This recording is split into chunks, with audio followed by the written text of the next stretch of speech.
Uh, in the last few three classes, we have done many calculations on track particle displacements. So let me kind of summarize what we wanted to do and what are we going to do. So as I said in the first class, that motion of a tag particle or marked particle in a crowded environment where there are other particles which are impenetrable, that this particle cannot actually cross them. This kind of motion is quite ubiquitous in physics, chemistry, biology, and we want to understand the motion of such particles in such situations.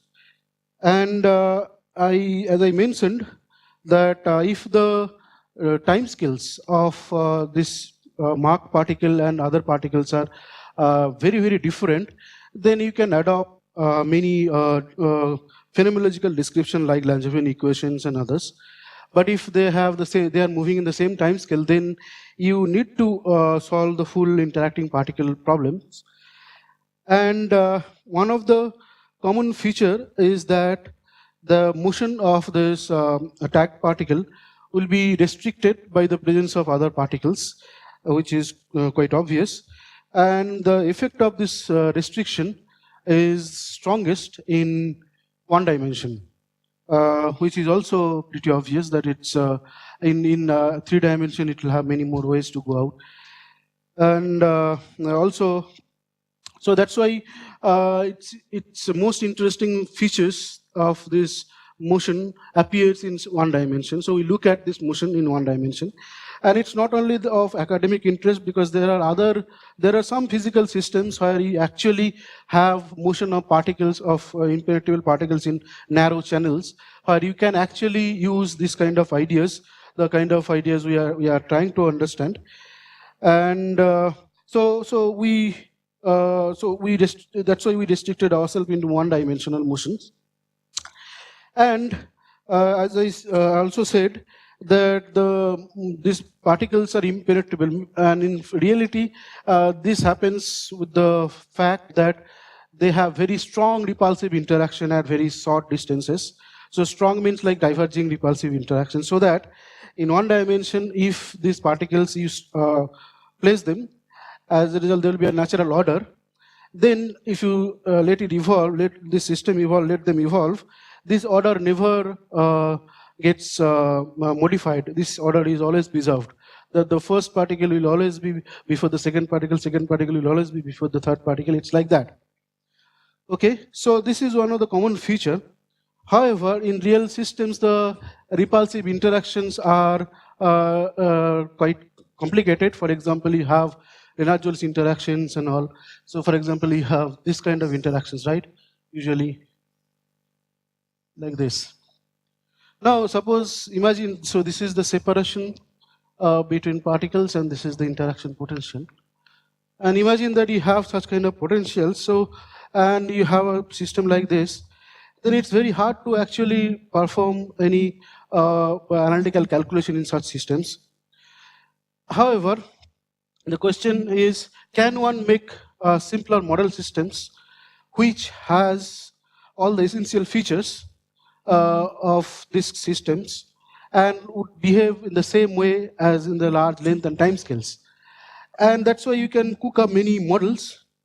I already have told you about a few models like exclusion process and then random average process. In all this, both the processes, you see that the order never gets modified. The initial order of the particles always remains the same. So this is one important feature. So it's good to solve or try to understand the motion of tag particle in model systems, which has these essential features. Now, what do I mean by understanding the motion of a tag particle? So let me answer this question by asking the same question for a Brownian particle. So for a Brownian particle, you see that it moves. You have this kind of typical trajectories like this. This is space, and this is time, and this is x of t.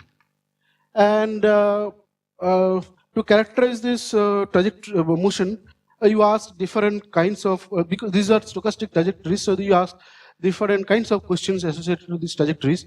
So the simpler questions, how does mean grow with time? Then say the variance, the deviation from the mean, which is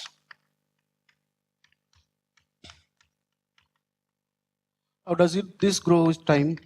Maybe we can ask more detailed questions. What about the higher cumulants?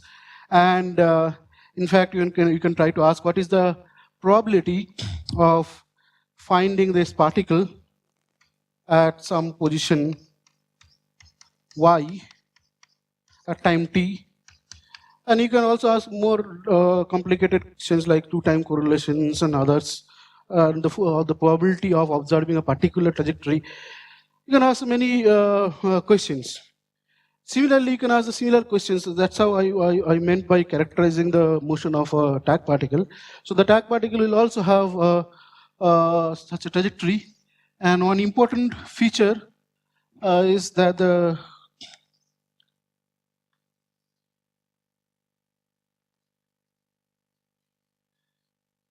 like this. Let's consider this is the trajectory of the marked particle only. There are other particles also. Okay, and let's consider only the situation where there is no bulk drive into the situation. And I purposefully have drawn this trajectory which has a little smaller spread than this as time, right? Because we know that this particle has this particle moves subdivisively. We have already seen that this quantity does not grow as t. So here also, by characterizing the motion of this TAC particle, I mean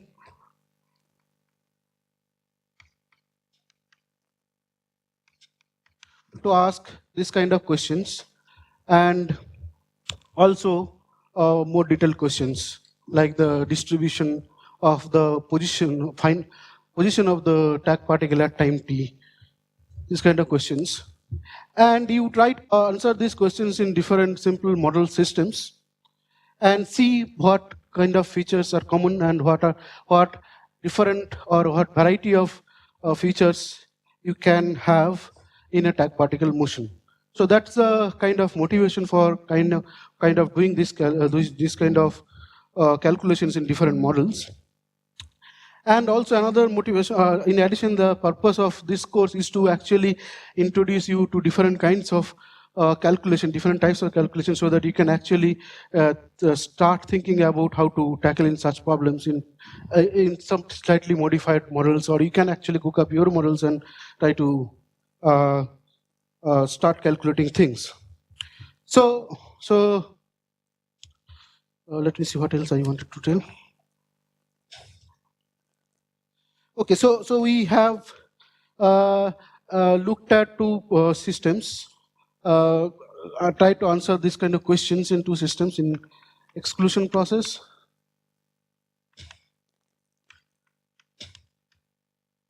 and random average process.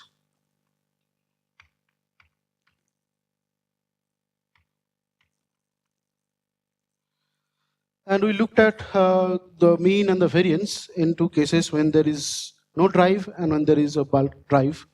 And we have seen that the behaviors are quite similar. For example, delta x square is square root t in both cases when there is no drive, no bulk drive. And when there is drive, it's proportional to t.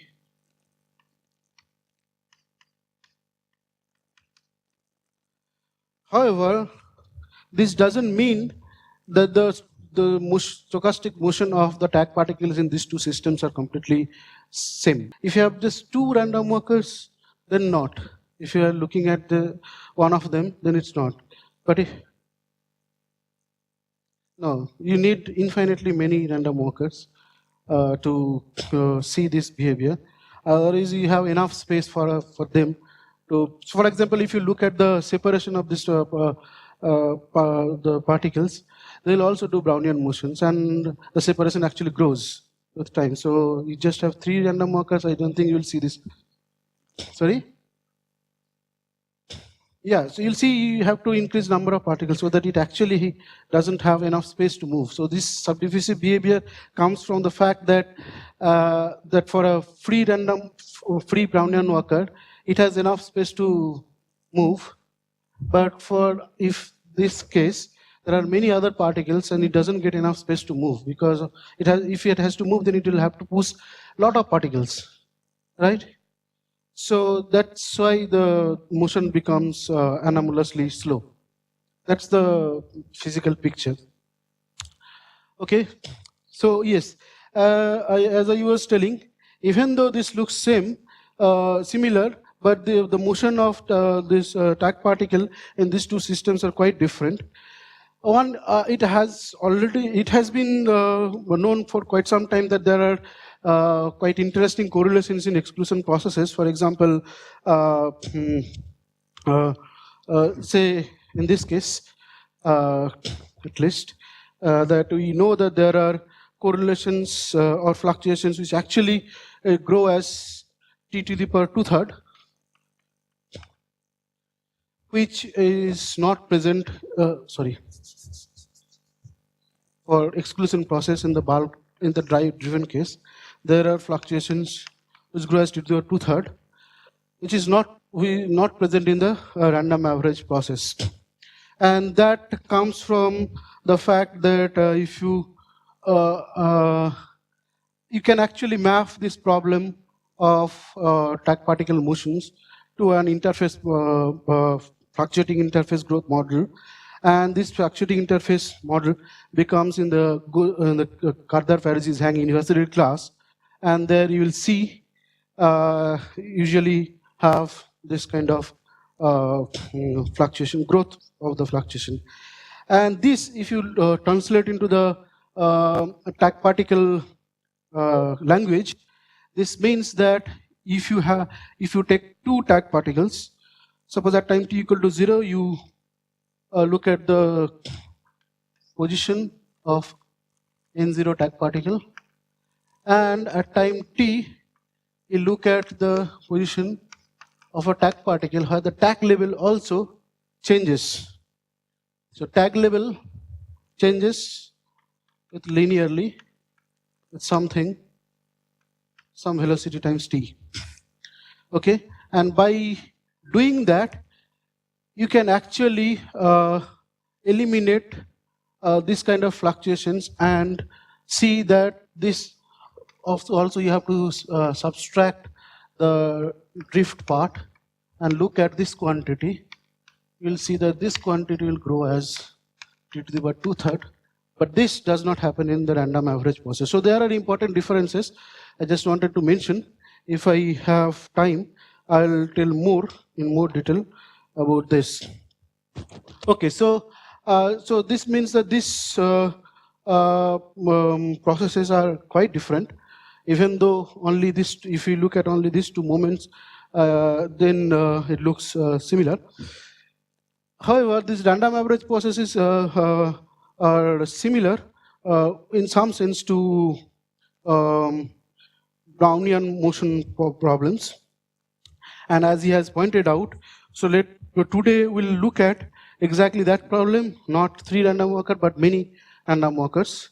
And we'll take the infinite random walker limits, or Brownian walkers limit, and to ask this question. And in fact, in that model, one can actually do this calculation for actually compute this quantity exactly for any arbitrary density or any arbitrary density profile, initial density profile. We can do this quantity, the full distribution of the displacement of the tag particle at time t, at any time t. Okay. This is what we'll do today. And okay, so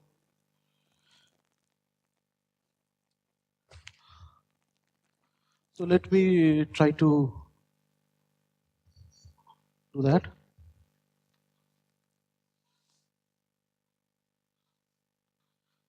So suppose we have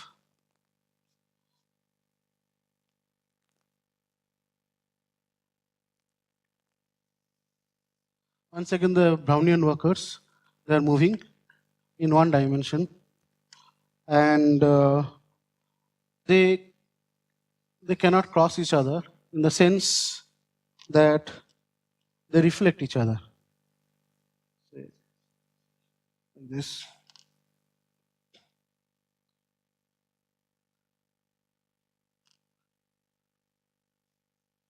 And each of them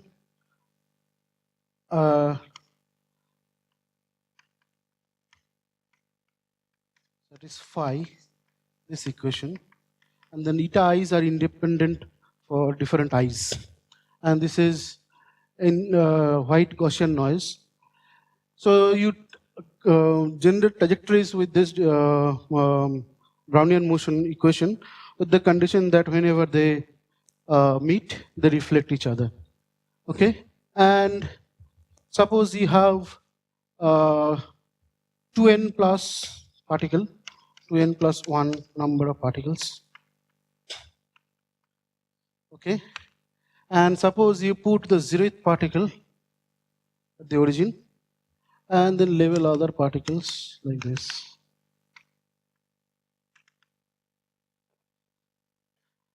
And we want to ask,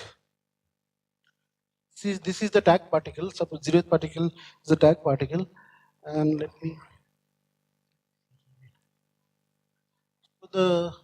this is the position of the tag particle, okay, and we want to ask what is this is the displacement of the tag particle, which is the probability of x0 is equal to y. I mean, in the probability density sense, that x0 is between y2i plus dy. Okay? Yes? So, what is the probability that, what is the distribution of x0 at time t? Space is continuous, this is Brownian motion. So, okay? One second.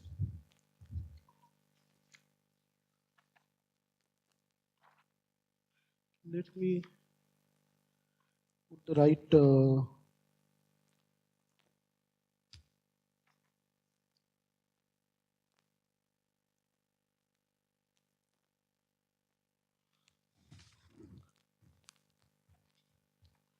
okay. So this is what we want to find out, but we know that suppose we know that the particles are started from positions yi, which is like y minus n plus 1, y minus n plus 1, this. Then the tag particle at 0, and then these positions of other particles. Right? Yes? Yeah. No, x0 is the, so this side is time, right? Right? And this is the time at which this particle has reached x0, this 0th particle, which has started from 0. And this has made this displacement. I want to find out the distribution of that. Yeah, this index is okay. This is what I want to find out for some initial conditions, or we'll actually average over initial conditions. That's why I did not write down the initial conditions here explicitly. So suppose these particles initially are at these positions, and they go to these positions. Okay, and we know the propagator of the n particle propagator, suppose, right? Then this P of x naught t given yi can be computed by integrating out all the positions of the y variables, x variables except x naught, right? It's basically you integrate all the xi variables. This prime means that this does not have dx naught. And also they have to do this integration keeping the order same, preserved. Okay.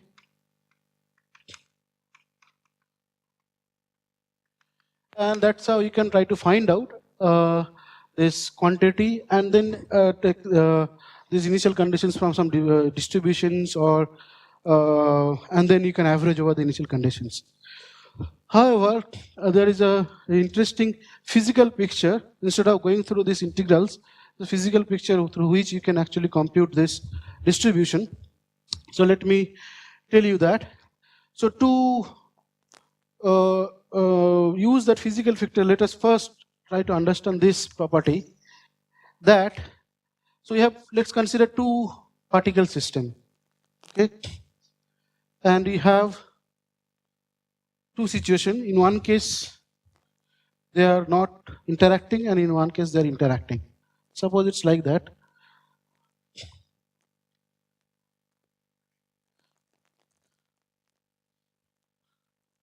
Suppose this is one trajectory, and the other trajectory is. So this is one where they are interacting.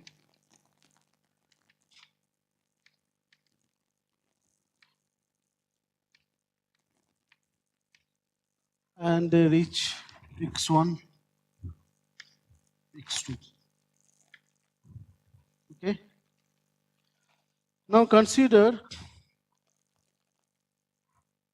the system in which these trajectories can cross each other.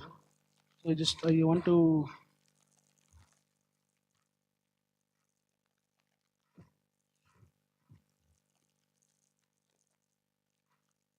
I'm trying to be say as much as possible. Okay. So it's like these two particles can cross each other, and consider these two trajectories. Only thing, the difference between these two trajectories is that till this point, suppose this is the time at which they meet. So till this point, this trajectory has yellow color, and this trajectory has red color. And after that, the color of this trajectory became yellow, and the color of this trajectory became red, right? So the question is, the probability of generating these two trajectories in these two cases are exactly same, because these Brownian particles are hardcore particles and they are point particles. Okay, and you can see it from. So suppose you call this as xt in the interacting case, x1t, and this is x2 2t in the interacting case. These are the two trajectories. And if you want to find out the probabilities, this probability is x1t and x2t is proportional to this exponential of this integrals of the paths, right?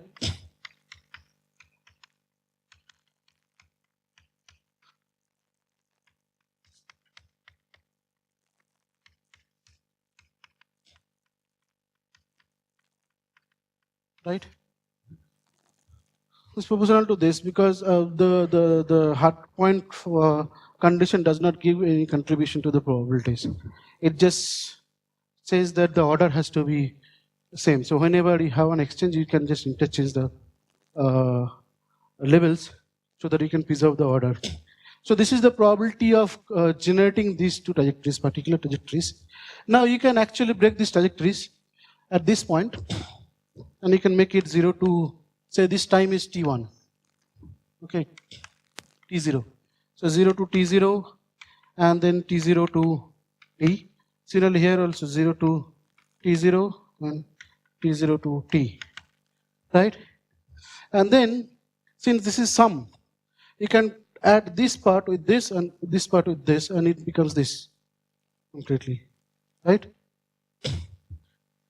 So that's how you can pictorially see. Similarly, if you want to do actually in simulations you generate, right? This trajectories, and you are generating in this picture.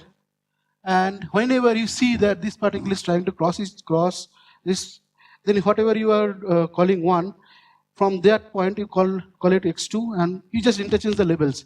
And by interchanging the labels, you actually avoided the fact that they have crossed. They just got reflected. That's how you can generate in the simulation. However, yes?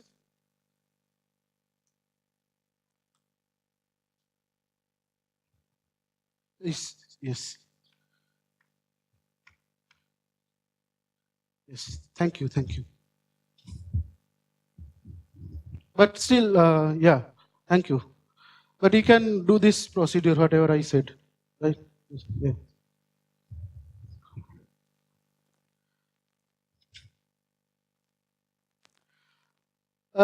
So in this, as I was saying, that in the simulation also you can actually try to generate these trajectories, and you generate. And whenever you see that they are crossing each other, you interchange the label. And by interchanging the label, and then again do this the simulation. And by doing that, you actually converted these trajectories to these trajectories. But in the simulation, you see that when you generated these trajectories, the probability events are exactly the same in both cases. So the probability of generating these two trajectories are same. Okay, so since this is true, we can use this property and try to compute this quantity.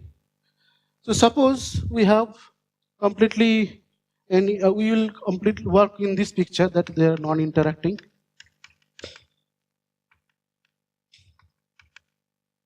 And we'll go there whenever there is an exchange, there is a crossing, we'll exchange the labels.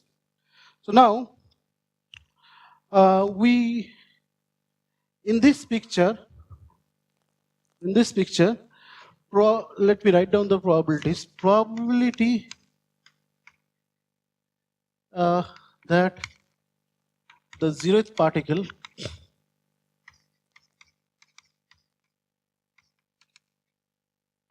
made displacement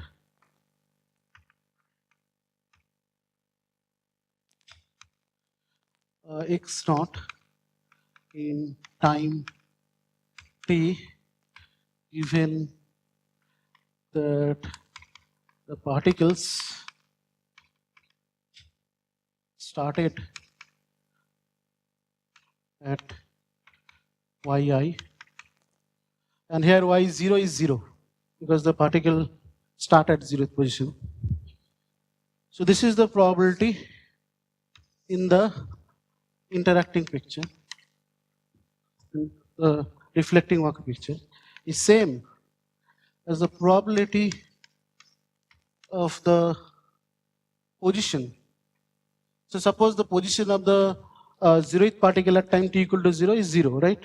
Even because we are taking the same initial configuration in these two problems. So the zeroth particle initially in this problem and in this problem are exactly same. So the zeroth particle is at 0 position. And so let's call this D as the position of the zeroth particle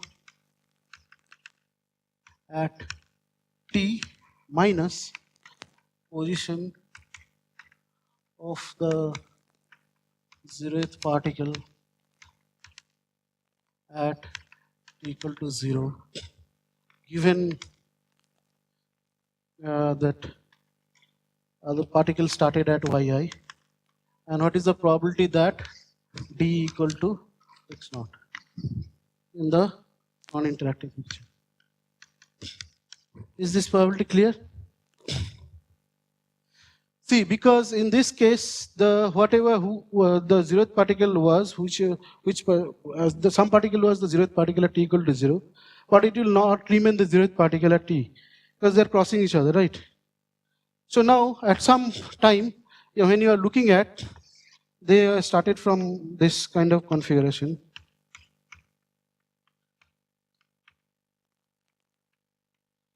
Right? And they are all doing this kind of thing. So for example here, you see that for these cases, only for these three cases, you said that the zeroth particle was this particle, but at time t, this first particle has become the zeroth particle, right? Once you have the positions at time t, you once again label them from the left with the left your lowest most label minus n plus 1 like that, and then you label them, and then whichever is the zeroth particle, it will have some position. That position is something minus the position of the zeroth particle at time t equal to 0, which was 0. So that is the displacement of the tag particle in this picture, because you can actually write down this thing, and again, whenever you do this, whenever there is an exchange, you just deflect.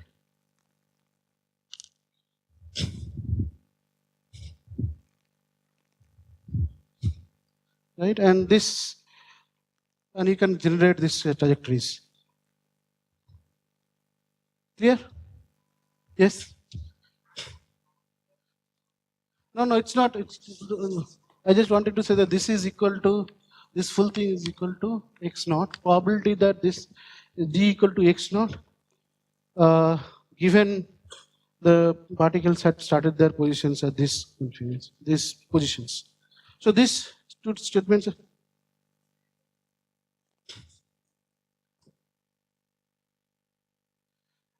Yes, you can put position coordinates also, but when you put the position coordinates, you put the labels also, right? But for each trajectories, you have some labels, right? So these particles, when you say that this is the zeroth particle, this is the first particle, this is minus 1th particle, like this, and they are in some positions, right? And then they move around, and since they, in the non-interactive picture, they can cross each other. But from all such trajectories, you can always make such a trajectory for this picture. Whenever they cross, you just interchange the label. And by doing that, you can actually get a valid trajectory, valid history of trajectories in this picture. And you see that in this picture, the displacement is exactly same as the displacement of this quantity in the non-interacting picture. So we'll use this property and compute p x naught t yi, this quantity. Okay?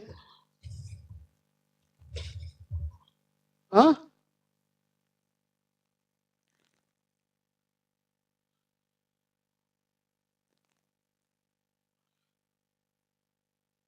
Wait.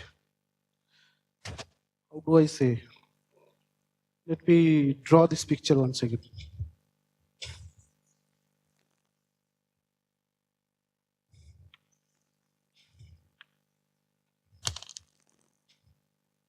Suppose you have three particles like this. This is the zeroth particle. And this particle also starts at 0 position. Suppose this one does this. This one does this.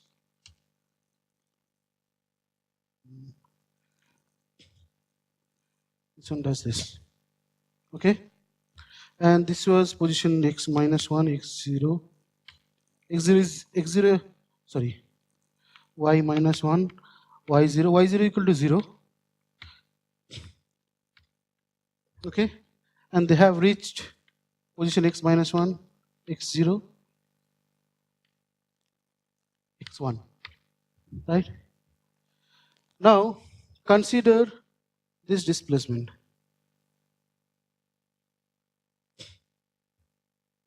So this is the position of the 0th particle at time t, because it has become the 0th particle now. So this is the position of the 0th particle at time t. This is the position of the 0th particle at time t equal to 0. I'm taking the difference of this. That is d.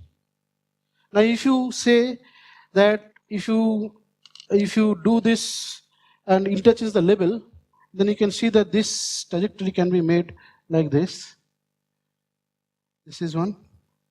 Then this becomes white.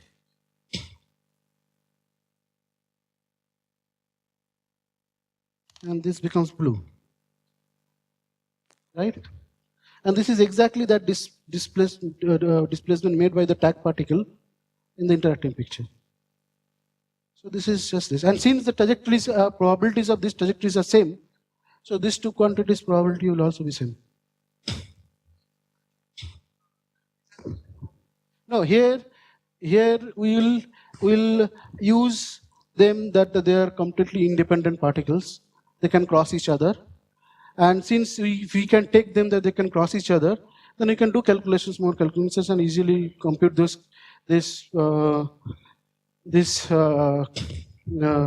probability. We don't have to write down this full propagator and do these integrals.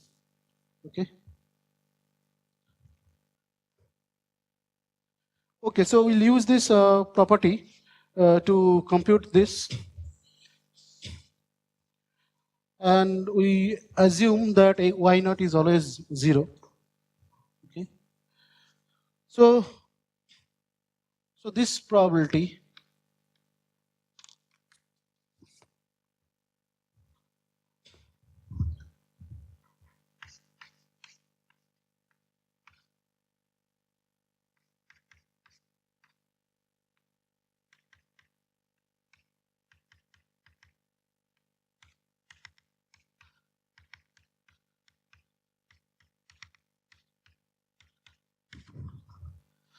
So, since in the non-interactive picture, any particle, any level, any particle, initial level, say m, any particle can go to become the 0th particle at time t, right? So first of all, we should have that there is a particle at position x0 at time t. So probability that there is a particle at position x0 at time t. And now this particle could be any of the particle, the particle which from the initial set.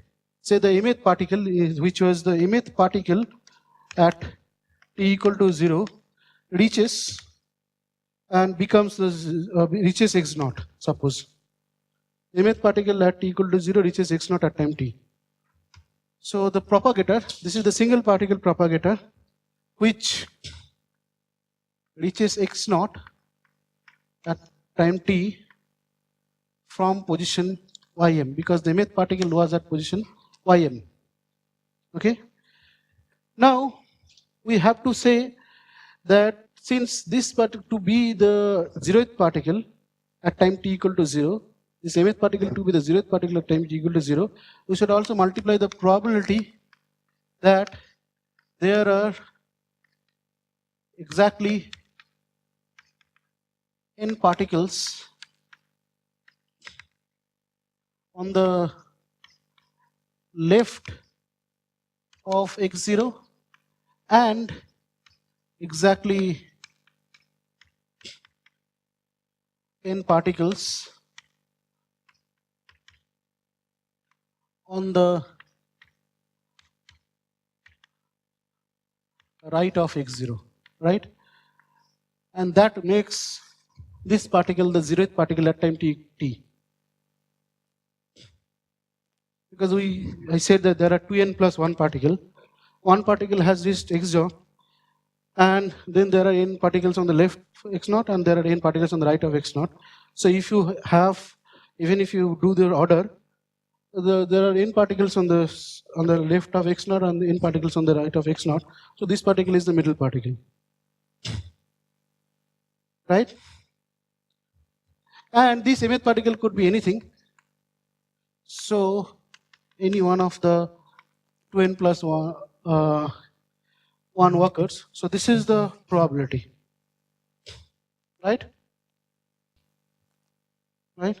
This makes this mth particle, which was the mth particle at t equal to 0, and it has reached x naught. This makes this particle the 0th particle at time t. This probability.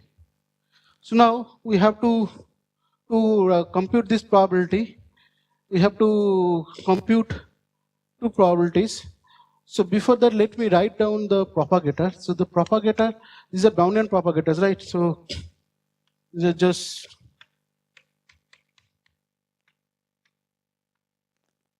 y, x, y.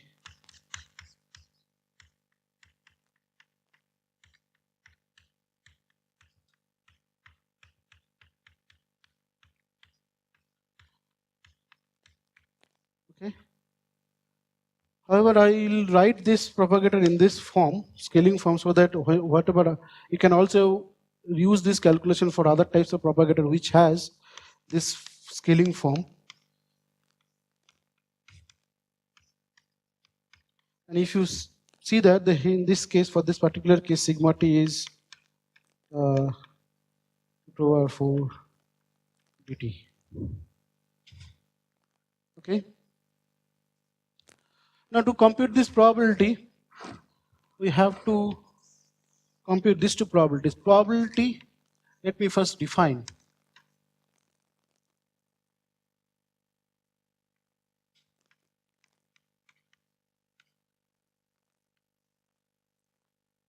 This is the probability that a worker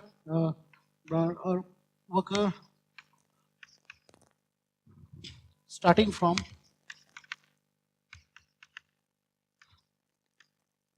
y reaches on the right of x naught at time t. What is this probability? If we know the propagator, what is this?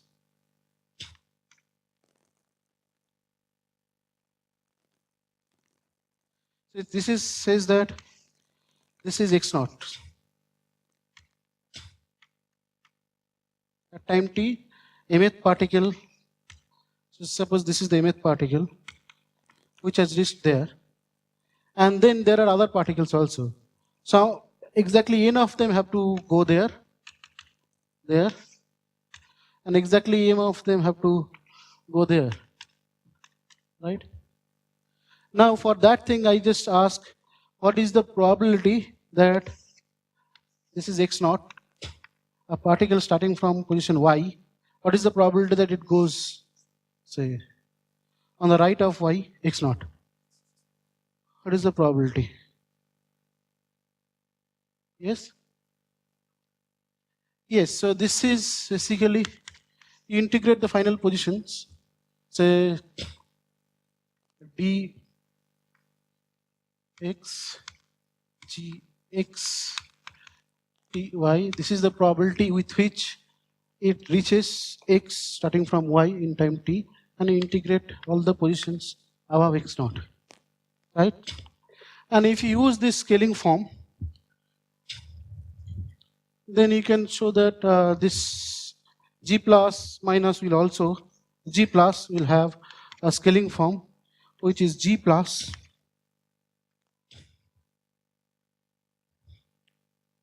x naught minus y by sigma t.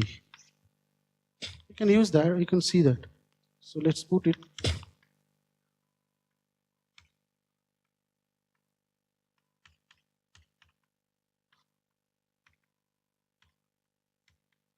And do the variable transformation, it will become x naught minus y by sigma t infinity dz zz.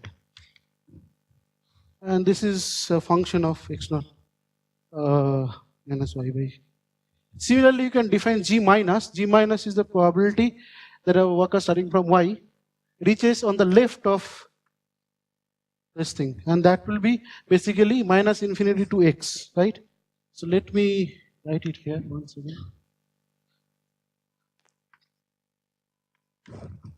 And that will be minus infinity to x naught.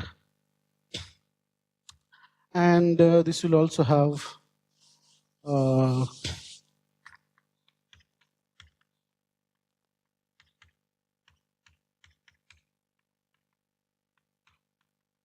which is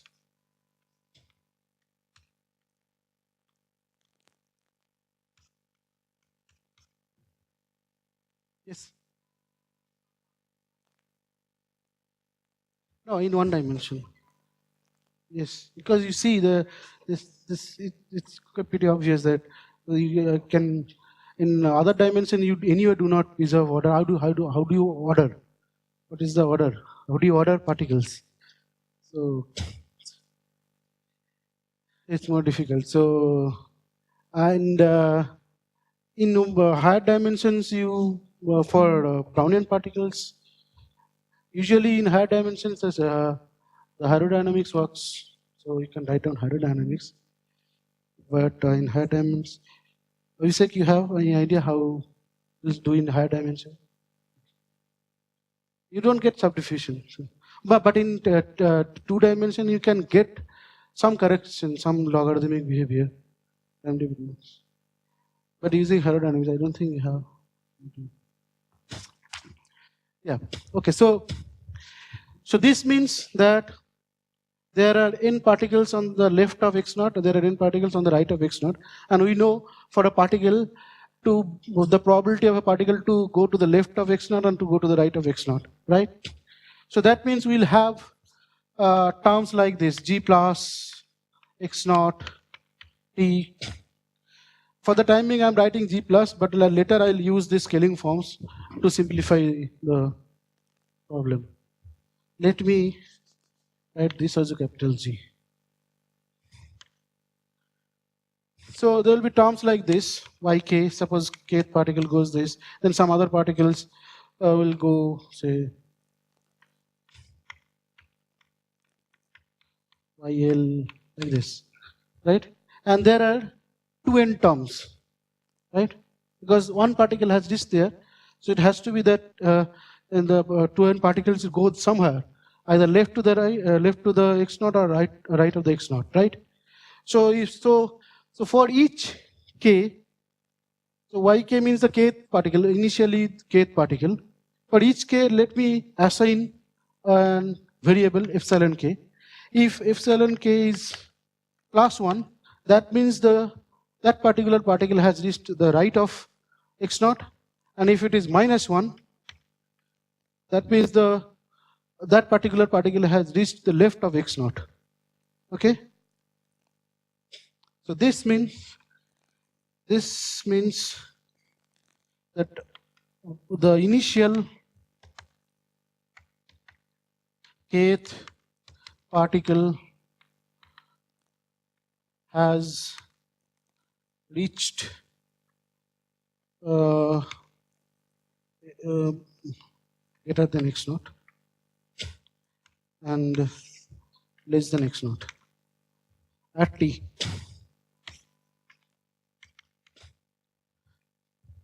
So that means we'll have products of this kind of. So let's write these products.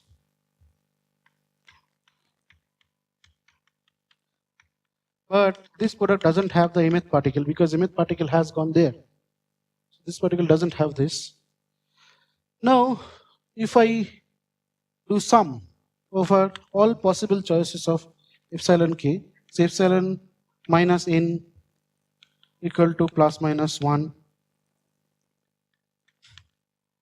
then epsilon minus n plus 1 equal to ±1, like that, and then epsilon n equal to ±1, except that this full thing means that there is, except that the k equal to k not equal to mth term. I don't know how to say. You see that this term is not there.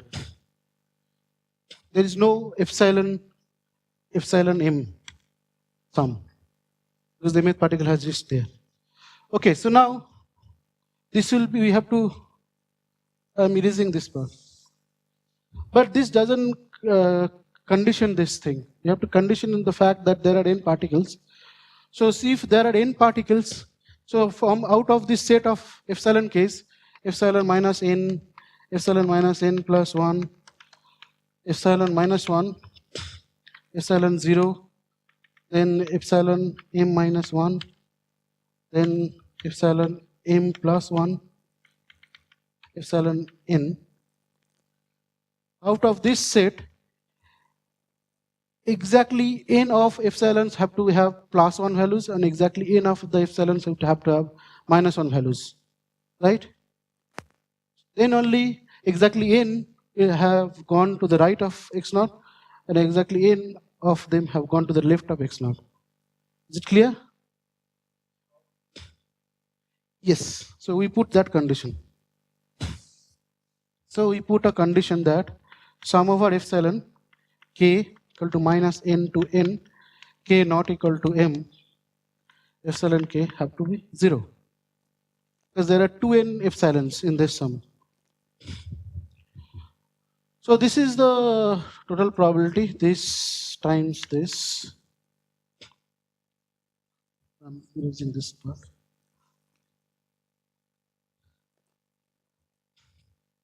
This is the probability. Now you can simplify this probability and write in some elegant form. So to do this, we use this trick that delta in 0 is 1 by 2 pi 0 to 2 pi d theta e to the power I n theta for n integer, right? Yes? Oh, no. Okay, here we need integers. These are integers, right? So that's okay. So, yeah. Yeah. Okay, so we use this. Yeah, for other ends also it's true, but here my ends are integers. Okay, use this trick, and then we replace this integral, this delta function by this integral. So let me write down the second line here, okay? No,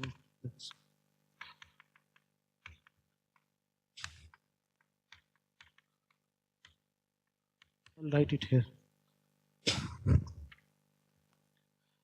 So I'll replace this delta function by this integral. So I have 2 pi d 0 to 2 pi d theta, and I have e to the power this theta, right? So I have m minus n to n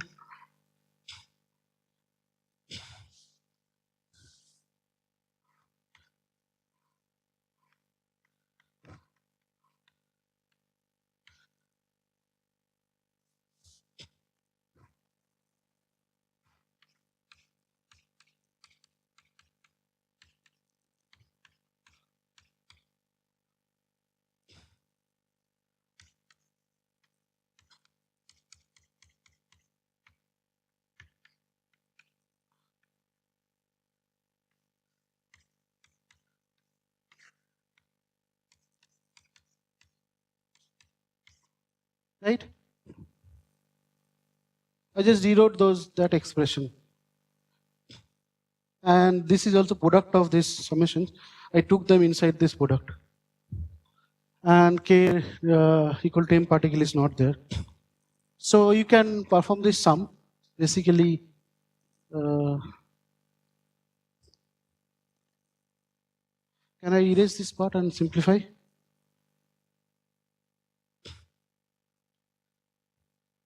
This expression is clear, right?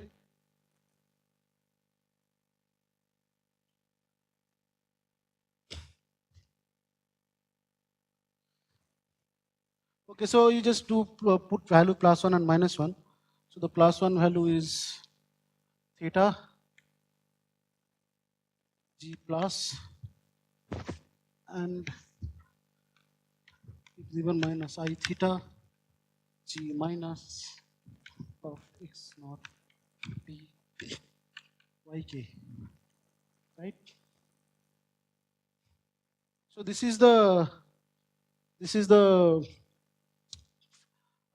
answer, but you can also write this answer very clearly by noting more elegantly by noting that g plus minus are basically derivatives. If we take the derivative d x naught of g plus g minus of x naught t y is actually g x naught t y, right? Because this was minus infinity to x naught dx g x t y, right?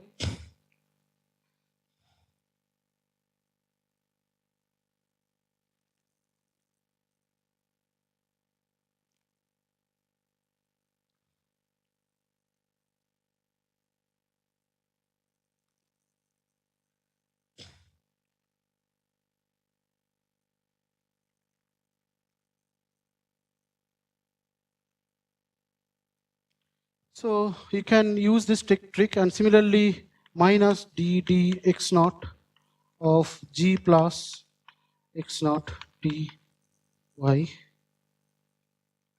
is g x naught t y. Okay, this is clear, right? This to use this trick of and write this in terms of the derivatives of g plus and g minus, and we can show that this can be written as d x naught minus 1 by 2 pi 4 pi I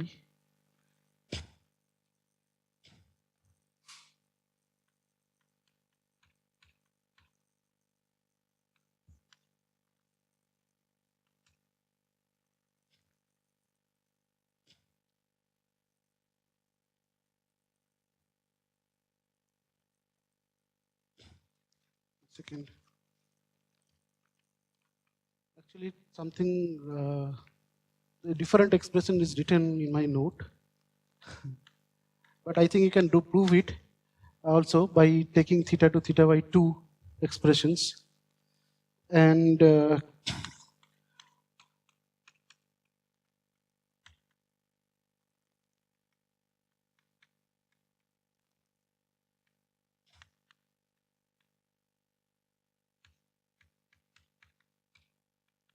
let me first write this, whatever it is written, and try to see what.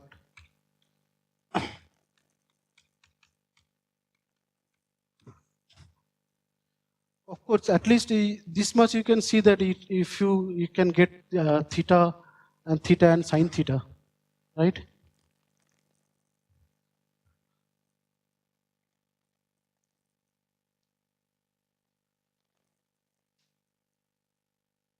Okay, let me try to work out it.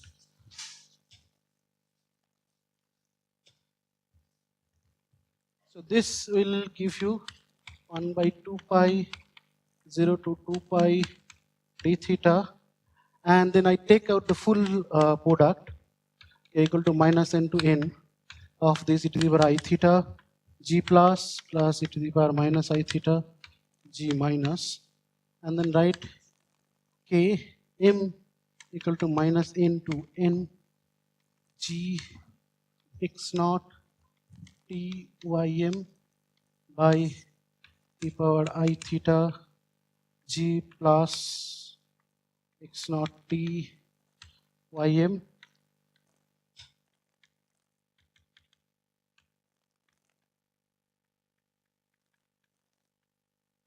right?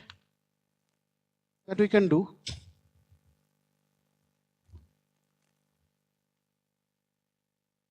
This is, I just rewrote this expression. I just rewrote. From each of this product, I took this thing, I multiplied this factor and divided by this factor, and then I wrote this sum. Now this sum can be written as the product ddx naught of this product, right?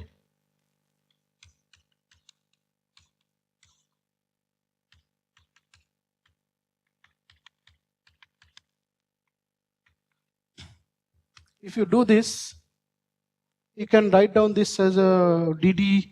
There will be some other extra factor, but that factor will not depend on, will depend only on theta.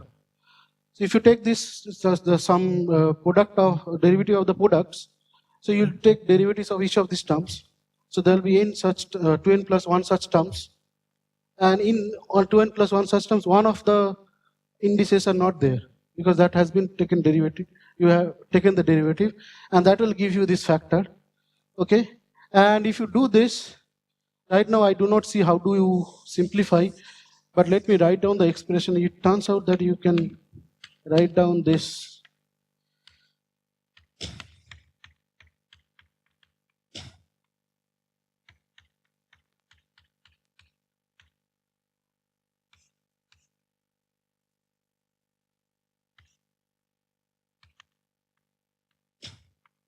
This sine theta by 2, you have to divide it, because when you take the derivatives, you get exactly this factor times e to the power I theta, and you get exactly e to the minus I theta, right? If you take the derivative of this will give you minus e to the power I theta of g, and that will give you plus e to the power I theta of g. This factor will give you minus e to the power I theta, and this factor will give you plus e to the power I theta. Because g plus, derivative of g plus is minus g, and derivative of g minus is g, right? And so g, if you take g things out, are minus g, then you get minus this factor, right? But this factor is not there in the previous expression, so that's why I have divided by sine theta. But in my expression, note it is written theta by 2. So probably I had taken here theta by 2. So that I am not sure. But let me write down the expression, okay? But if you do not do it, it's just will make it theta. You see the picture? Or I can do it more fully. So 1 by 2 pi 0 to 2 pi d theta, and you have derivative of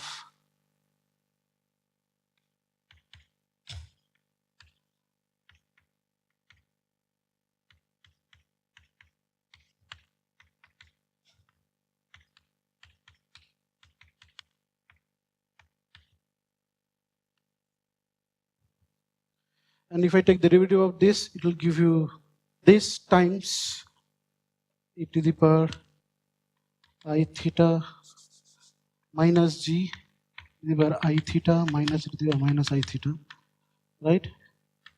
Which I can write minus g 2 I sine theta. If I take this derivative, it will give you this factor. So I have to take, but this factor is not there, so I have to divide it by this factor.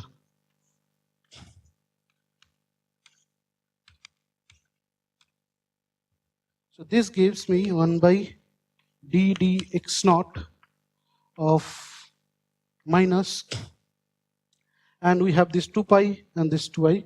So 1 by 4 pi I 0 to 2 pi d theta, and the product 1 by sine theta, the product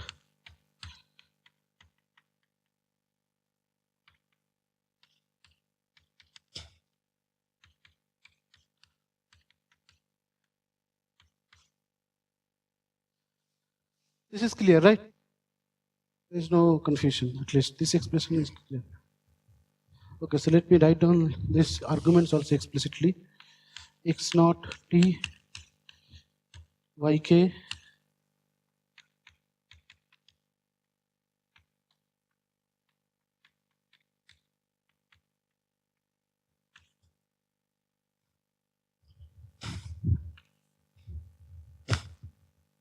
there is no approximation in this expression. So this is actually the probability of this for given initial positions of yi's. And of course, actually the thing is, if you do this integral, you will see that you will not get 1. See, it looks like that this is an cumulative probability, and you are taking a derivative of with respect to the variable you want to find out the distribution. It looks like this is an cumulative probability, but if you do this integral, you will not get 1, because there are some constant factors which, by in the process of taking derivative, has disappeared. But you can fix that, just constant. I think it's half. Okay, but this is the distribution in any case. This is in the form of a cumulative distribution. So usually if you have a probability distribution P of x, you can write it as ddx of C of x, right? C of x is the integral of P of x. It's in this form. Okay? Okay, so we get the the distribution of the tag particle given that the initial positions of the particles are yks. And so this is an exact distribution. However, to get some more interesting features or interesting properties, one needs to kind of average over the initial conditions.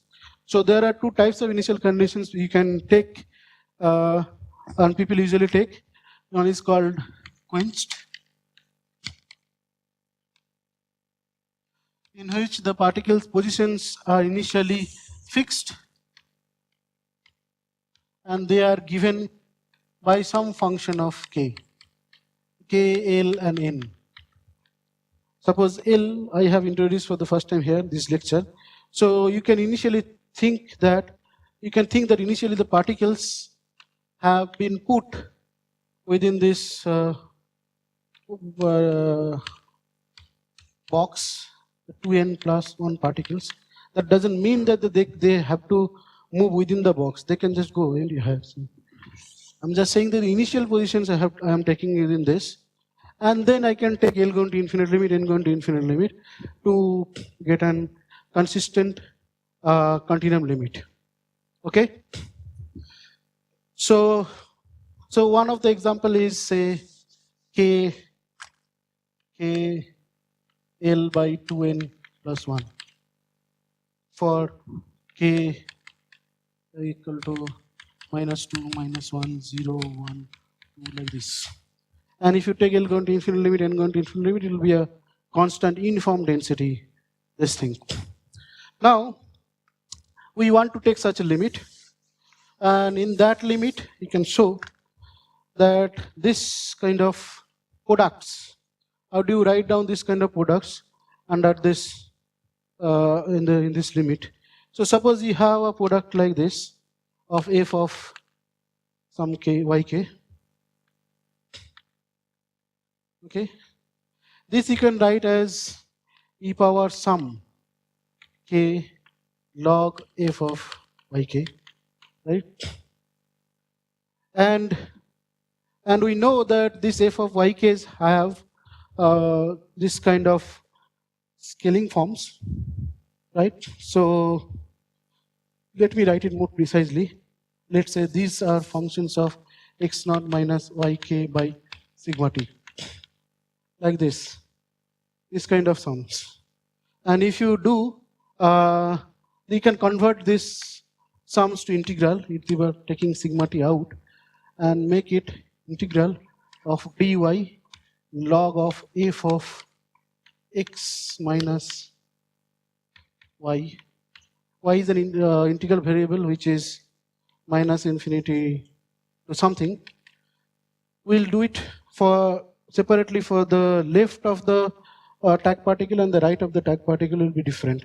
So we'll do it differently, and there will be a density also, because L by 2n, L goes to infinity to n goes to infinity, there will be a density. Here x is x naught by sigma t, and I made a variable transformation y by sigma t. And in the large T limit, you can actually convert this sum to an integral. Is it clear? Because you see that the delta of y will be of rho by sigma t. And sigma t in the last limit, this is, you can't actually take a continual limit and do that integral. So that's how actually you can do this procedure. Use this procedure in that expression and write down this.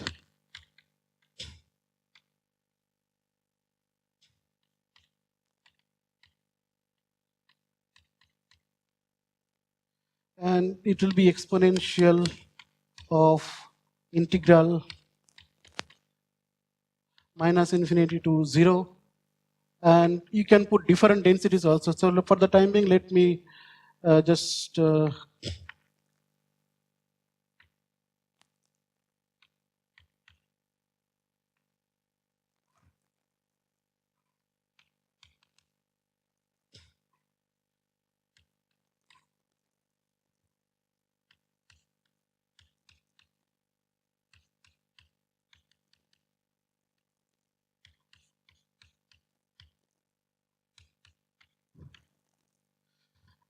if it is uniform density, you can make this thing minus infinity to infinity. You can do this quite rigorously, but I just wanted, oh sorry.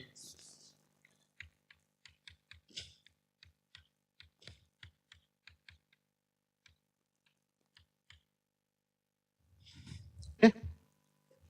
So you see that this is in some sense, and now you can do a saddle point integration for large T, because it's in integral in theta, and you have a function of theta with a large sigma t, and you can do a saddle point integration, and you can show that this probability, this is the probability of x naught, the function of t, in the quenched initial condition will have a large deviation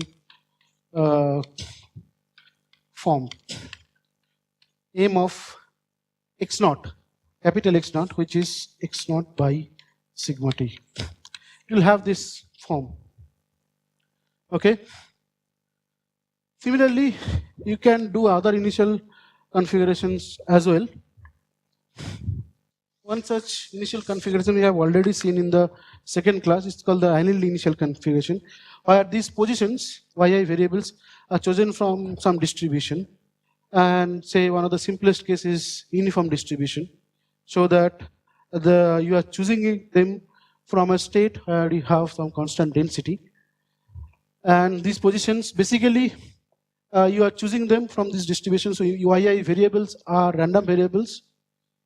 Each time you do the experiment, you have random variables, and then you repeat the experiment and average over the initial configurations. Okay? And so that's called Anealed. Anealed initial configurations. And suppose you choose them from, say, uniform distribution. So what is the probability of choosing one position in between 0 to L? It's 1 by L. And suppose there are n particles, so the probability can be written as rho 0 by n, right? It's just 1 by L. Sorry, 2n plus 1. Let's put 2n plus 1 that way.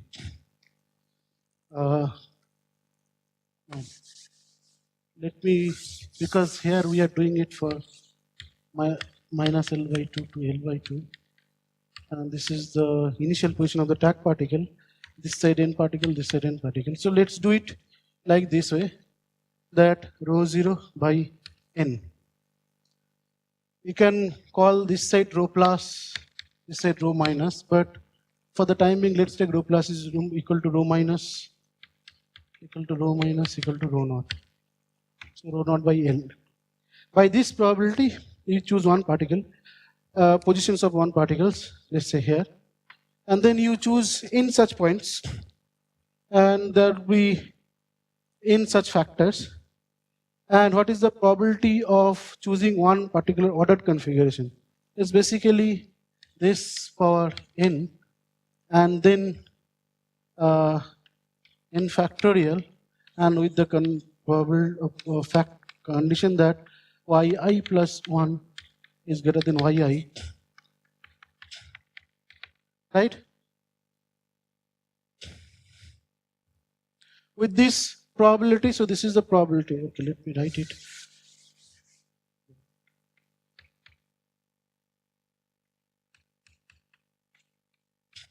This we have seen earlier. So this, with this probability, this is the initial probability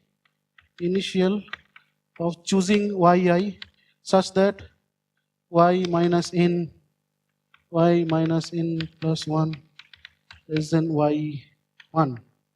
And similarly on the other side also you can write down this. Okay? Actually these indices are not very, I should have written, but I.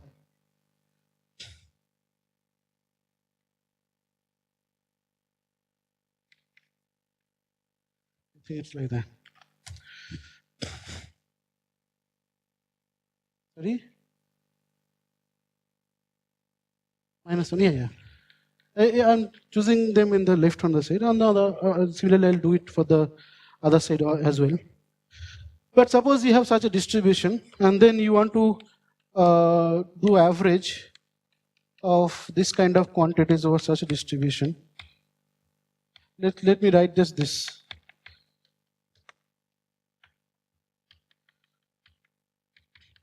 And you have a 1 to n, some function of x0 minus yi by sigma t. If you have this function, then once again, sorry, y? Oh, minus n plus I, yeah. And then integral over dy, y, all the yi's. And such a function will be like rho naught by n, because this is symmetric under permutation. This is just a product, right? So I can absorb this n factorial and write this as a symmetry, sum over permutations, all possible permutations of yi's, right? And then use this factor, use this permutation to lift this condition, and this will be just the integral of dy f of x0 minus y by sigma t to the power n. Okay. Now suppose f is in the form of like, suppose f is in the form of 1 minus, say f1 x0 minus yi by sigma t. If it is in this form, then you have 1 minus f1. But 1, this integration is 1, right? So you just take this 1 out. So 1 minus integral of d rho 0 by n. And once again, you can say that this will be exponential of that f1. I am showing this way because these expressions are big. So, but you can just use this kind of tricks. And for Anealed case, you can show that once again, this will have, a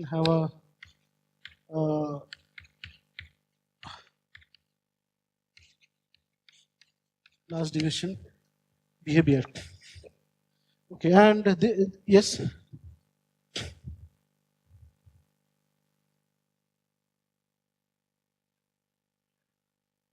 No, for Brownian particles in these things, it never reaches a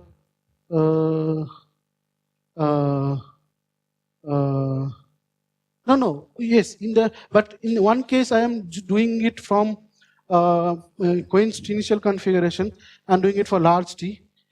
And for the other case, I'm doing it from a configuration. That configuration for Brownian particle, is it the equilibrium configuration that you choose it from?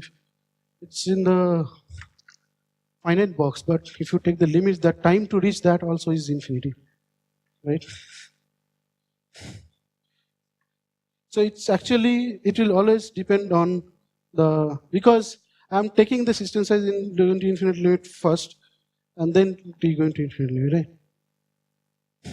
So these two, so let's put a Q here. And I have not shown you what are the expressions, but if you carry out these calculations the way I explained, you can find out these expressions. And let me just make one simple small comment.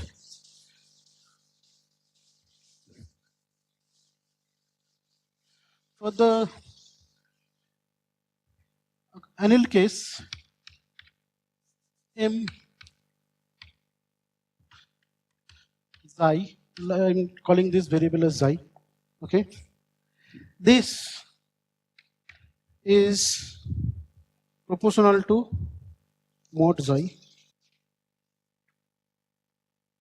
This is proportional to rho mod xi.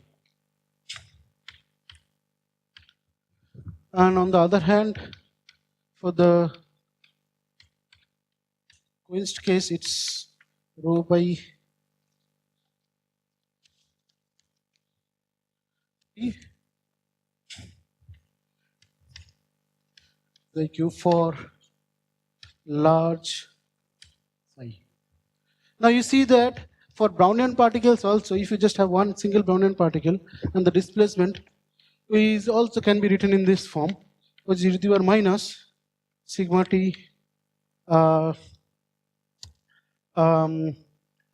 some function, say Brownian x0 by sigma T, right? You can write it in this form.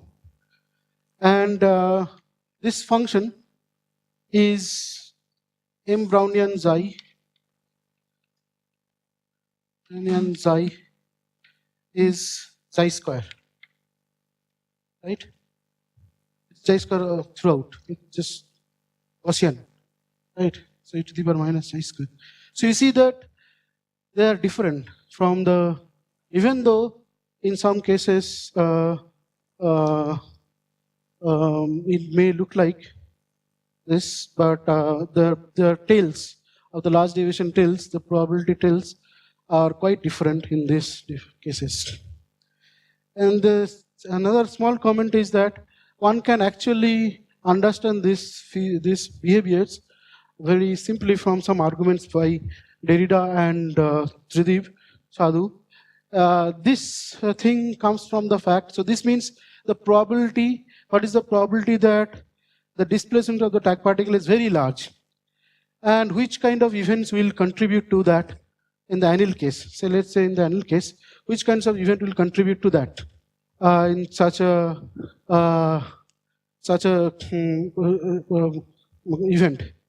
To make a very large displacement for a tag particle, well, there are many ways that it has to, all the particles has to conspire in such a way that all the particles in time t have moved, and then this particle has been able to move such a large distance. But probability of those ways is much smaller than this particular way in which that you initially choose a configuration in which you have such a big gap next to the tag particle. And if you, that particular configuration contributes most to this probability, and you can see that since you are choosing it from uniform distributions, so and the tag particle is making a displacement, say x, right, and choosing it from rho0. So what is the, you can divide it into dx. So what is the probability that you do not have any particle in dx is rho dx, and how many such this thing, x by dx, and you take the limit x going to 0, you get e to the power minus rho x. Okay, and x, this is x0. So x0 by sigma t is my xi. times sigma t. This is in this form, right? So this is xi sigma t, and this is this m xi. So that's the event which actually contributes most in the large deviation tail, and which is kind of pretty simple to see. On the other hand, for the Anealed case, there is also an argument, and the argument is the following, that the tail gets contributions from those events in which since in the Quenched case, the particles are initially arranged at some specified positions. And the probability that the tag particle makes a large displacement, this is the probability that the tag particle makes a large displacement, which is of the order of sigma t at large t. That makes a large displacement comes from those events in which all the particles between 0 to xt, x of t, suppose x of t is the position, which is x naught, is the position of the tag particle at time t. So all the particles, initial particles in between this distance, this box, have moved beyond xt, had reached xt. So that means that this particle has also reached there. So if you do that, that is product of the propagators, and all of them have reached x naught t starting from yk, and k goes from 1 to how many particles are there if it is at equal distance, and the distance is on our rho. So that means there are rho times x naught particles. And if you do this propagator, use Gaussian propagator, you'll see that Gaussian propagator has e to the power minus x minus yk whole square, and this means we'll give you a sum of k equal to 1 to x naught, and this will give you x naught cube. It also has sigma t. This will give you x naught cube, and that will exactly give you this factor. Once again, you have to write in this form, and then you will see this factor coming out. Okay, so this is how you can try to compute large deviation functions in different in this model. However, we have looked. Okay, so we have looked at different microscopic model systems, and in which we have computed few things. So tomorrow in the last class, we'll try to do more general formulation, which is the hydrodynamic formulation, in which you can actually try to ask these questions for a wide class of model systems. And probably I'll just formulate the problem. Okay, so thank you. And if you have any question, let me.